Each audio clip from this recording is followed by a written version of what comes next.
We have seen the contradiction during Bahmani period, that is Dakhani versus Afaki. Come to Asaf Zahi period, post 1857. Post 1857, there is a huge change in this area. What is happening? In 1857, in many of the principalities, many of the princely states who were fighting against British, the soldiers lost their jobs, they were worsted, they were rebels, so they will not be in the British army post 1857. So in this process, many Muslim non-mulki soldiers came in from north.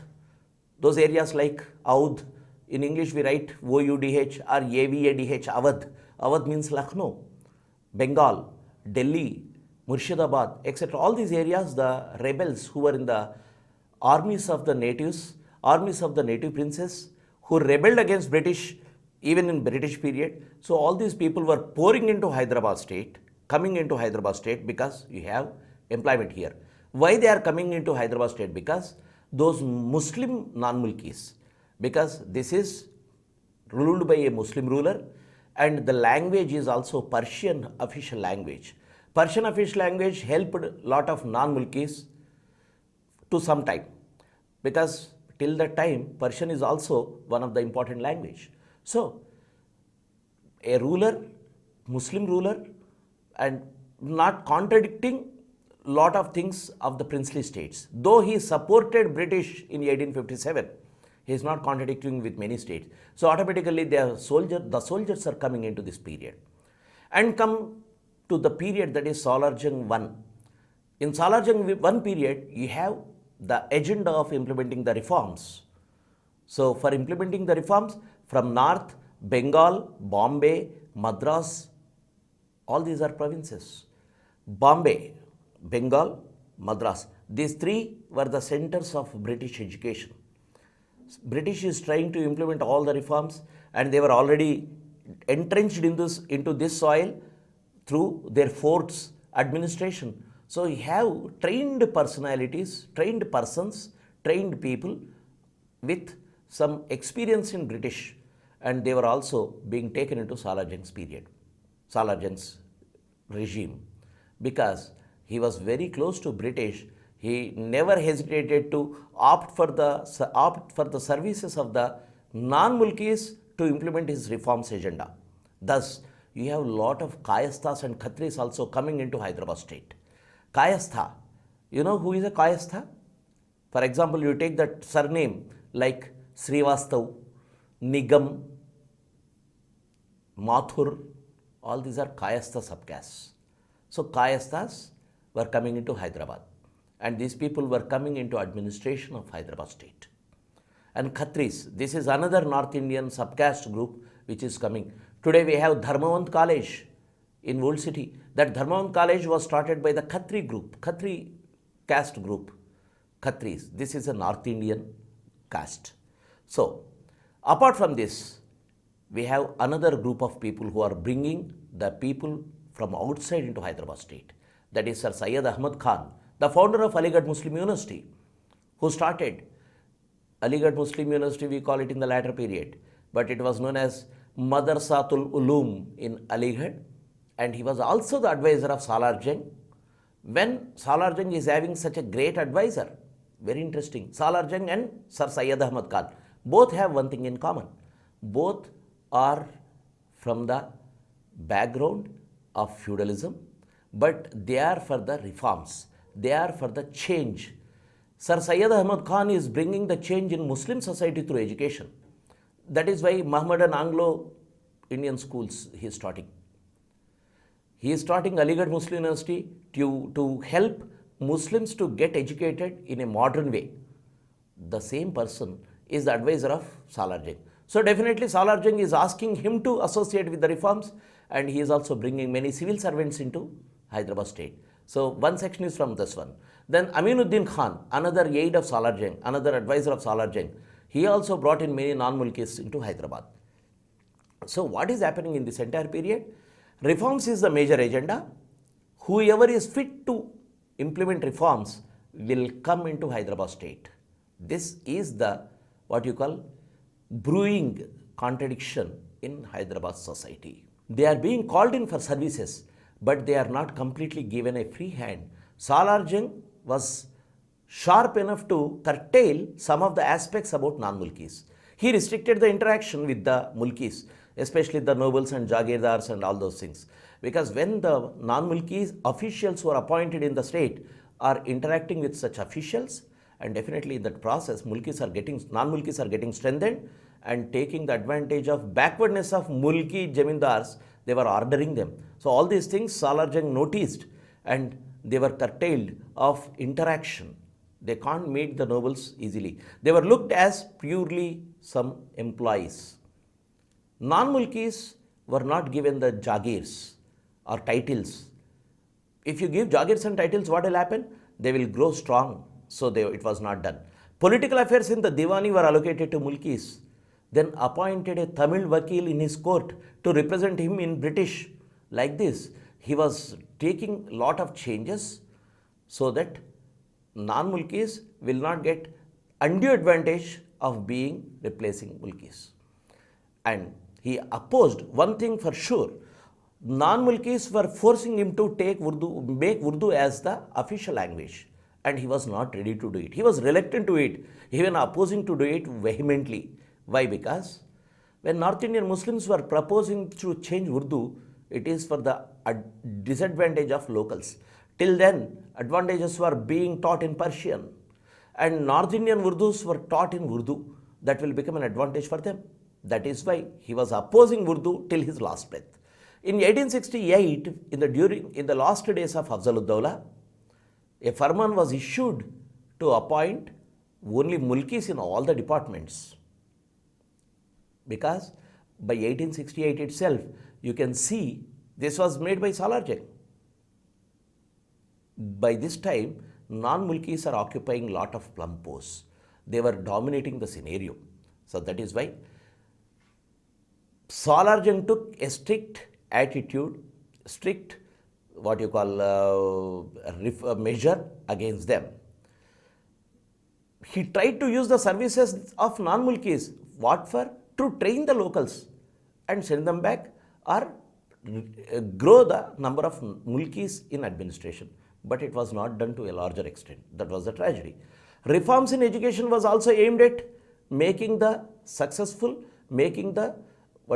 confident civil servants for Hyderabad state. Educating and orienting them, that was the aim of educational institutions. So that was the attitude of Salar Jung about the reforms and mulkis. Now we are talking about Mir Mahbub Ali Khan's regime, that is mulki issue. Salar Jung too was the Diwan of Mir Mahbub Ali Khan, son of Salar Jung I. Urdu was replaced by Persian, and by this time the importance of non-mulkis grew to a large extent. 1885 civil servants list, mulkis were 246, non-mulkis 230, almost equal. And who were the non-mulkis? Hindustanis. Hindustani means North Indians, Madras people, Bombay, Europe and some other countries. These were the civil servants of this period. So these civil servants were completely dominating the scenario. If we take the percentage of share in their salaries also, you can see in the PowerPoint, like 58% was grabbed by non-mulkis and 42% for mulkis. One Karen Leonard has worked a lot on this mulki issue and Hyderabad politics of this period. In that in detail she is explaining things, what is happening with Hyderabad state. In all the departments, non-mulkis were dominant. And 1893, 1893, Khanun Chaye Mubarak Nizam, he has pointed out the problems in the present system. And he has brought a new scheme of his reforms. So remember this date, 1893, Khanun Chaye Mubarak Nizam. This is very important, as this is the stamp of Mir Mahbub Ali Khan in his reforms. He was opposing Salar Jung II, but in the beginning year, Salar Jung II could do whatever he wanted. Within a short time, he fell out of favor. 1886-94, non-mulki's percentage rose from 48 to 66. You can see the data. Then papers like Hyderabad Record, the Muhammadin, Ilahi Baksh, all these things are reporting on mulki news. mulkis, what they are thinking, what non-mulkis are thinking. Among these papers, this Ilahi Baksh was the paper which is in support of non-mulkis. And they were belittling the mulkis, saying that for a better administration, where can you find an efficient mulki in Hyderabad? It means they are very clear that efficient mulkis are not there in Hyderabad, they have to be brought in from outside. The same thing Andhras repeated in the latter phase. Telangana people were not capable, so they are coming in. This is the propaganda they were doing. So this is important about Mir Mahbub Ali Khan periods data. And Rai Balmukund, because of the educational institutions changing or becoming bigger ones, Rai Balmukund was the first Mulki graduate in 1885. He did his studies from Madras and he became an officer in Nizam's court. At this point of time, the contradiction was between two types. The contradiction is of two types. One is Mulki Muslims versus non-Mulki Muslims. Mulki Muslims, non-Mulki, it is among the Muslims itself. Second thing is Hindus versus Muslims. Mulki Muslims are not liking non-Mulki Muslims grabbing the lion's share in jobs. If you take the whole population according to religion, most of the jobs are taken by Muslims and not Hindus. So automatically Hindus have the grouse over the Muslims. And in this background, in this period, you can see there were a lot of things going on in Mulki, as I have talked about the paper reportings. And in 1901, Maharaja Kishan Parshad, he was the descendant of Todarmal. Todarmal was the revenue minister in Akbar's ministry. So Todarmal's descendant, Maharaja Kishan Parshad, again, he is not a local. He is from outside, but settled long back. By the time of Mir Mahbub Ali Khan period, he is a local. So Mir Mahbub Ali Khan's period, Maharaja Kishan Parshad was appointed as Diwan in 1901. And he also tried to implement Mulki rules to some extent. This is about Mir Mahbub Ali Khan period. Next comes the last Nizam, that is Nizam 7th, that is Mir Osman Ali Khan Siddiqui. Mir Osman Ali Khan's Farman of 1919, as the topic states, there are some rules and regulations. As I have talked about what do you mean by Mulk and what do you mean by Mulki. These are known as Mulki rules. From now onwards, you get Mulki rules in a popular format. Always you will be talking about Mulki rules. Hyderabad Mulki rules formed part of the Hyderabad Civil Services regulations promulgated by Nizam's Farman of 1919. So this is for the civil services, these rules will apply. The rules are, no person will be appointed in any superior or inferior services without specific sanction of the Nizam if he is not a Mulki. You understand? No one will be appointed for bigger or smaller post, but at the same time, if anything has to be, any such thing has to be done exceptionally, then it has to be sanctioned by the Nizam himself. That is number one. If non-Mulki is coming, it has to be given by the Nizam permission. Second, a person shall be called a Mulki if by birth he is a subject of Hyderabad, or by residence he is the subject of Hyderabad, or children whose father, we are not talking mother because mothers were not employed, we are talking of Asafzai period. So no one considered mother as an employee or working woman. So whose father completed 15 years of service in Hyderabad at the time of the birth. That is important, underline that, at the time of birth. It is not just completing 15 of years. He should be an employee at the time of his birth. Then this Mulki rules fit. And next, wife of a person who is a Mulki. For example, a person is there. He is marrying into the other area.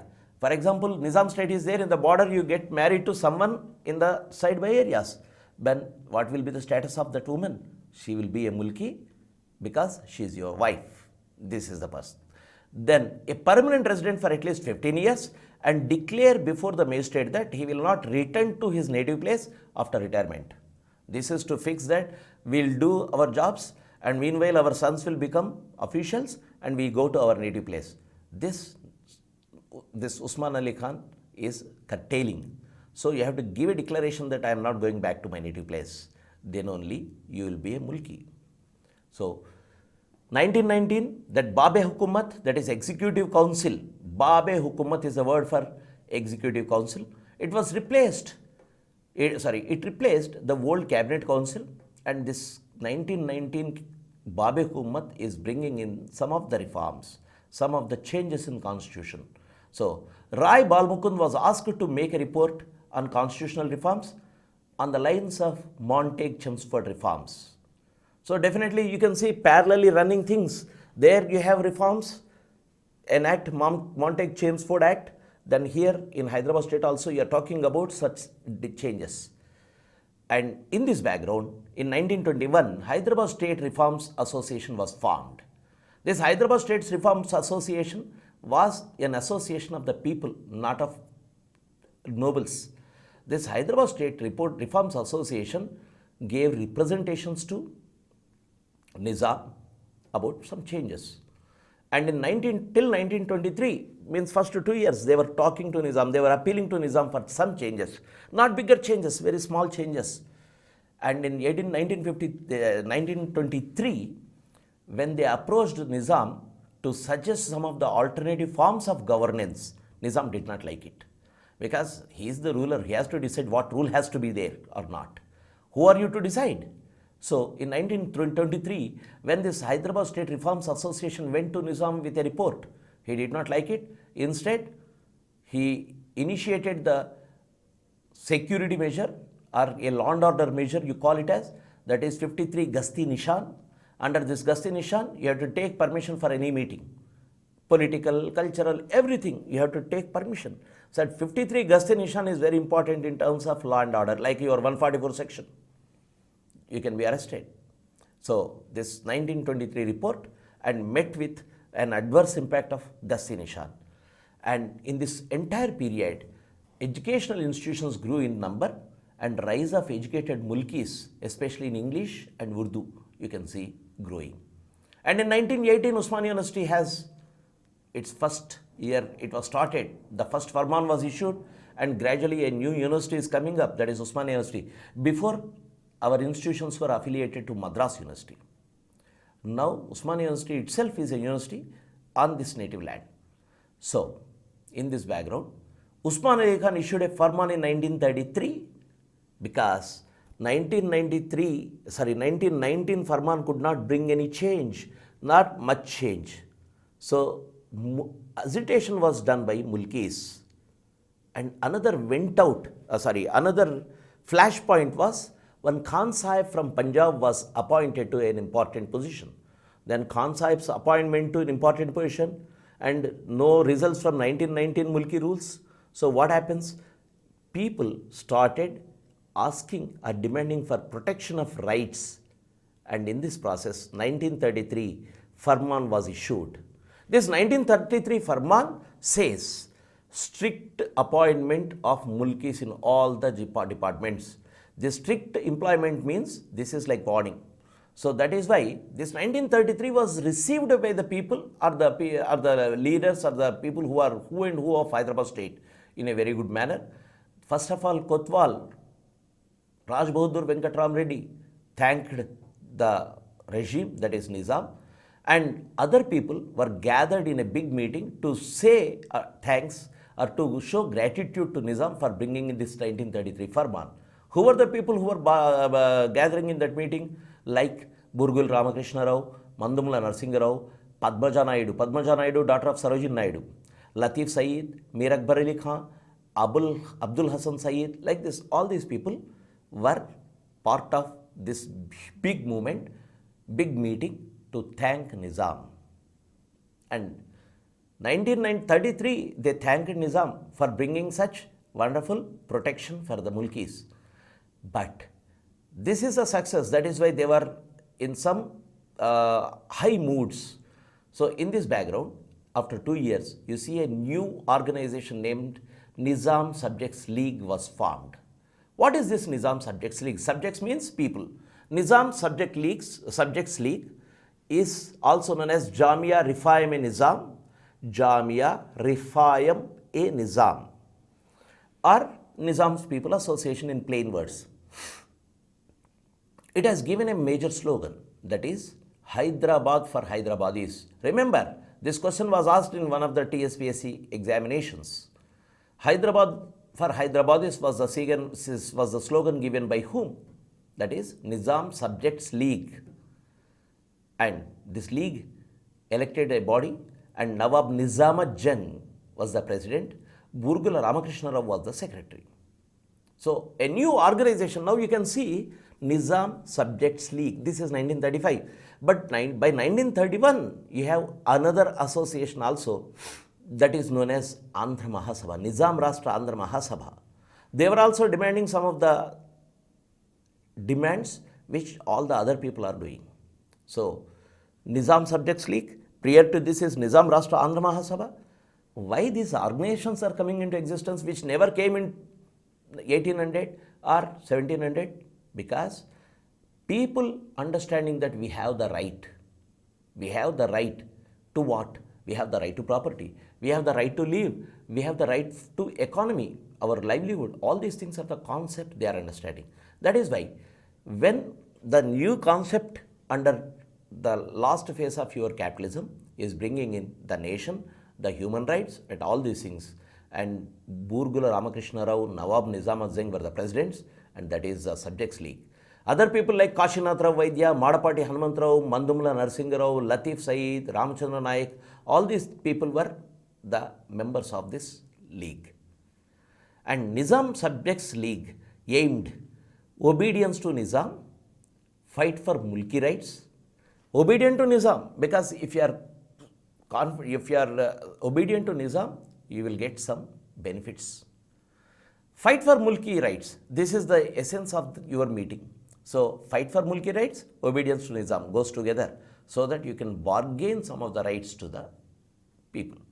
Then, contribute to the culture and traditions, unity of communities, upliftment of downtrodden, all these things were there in Andhra Mahasabha also. But this is different from Nizam Andhra Mahasabha, Nizam Rashtra Andhra Mahasabha, because Nizam Rashtra Andhra Mahasabha is for Telugus and Nizam Subjects League is just not for Telugu. This is for the subjects of Nizam state, means people of Nizam state. So, this Nizam Subjects League appealed for a responsible government, and before this appeal also, when they approached Nizam for all these demands, Nizam has appointed a committee known as Aravamudu Iyengar Committee. Aravamudu Iyengar, a Tamilian. Aravamudu Iyengar Committee framed mulki rules, and these mulki rules were under implementation. But the word responsible government was not liked by Nizam. That is why this appeal of responsible government could not find a huge response at this point of time.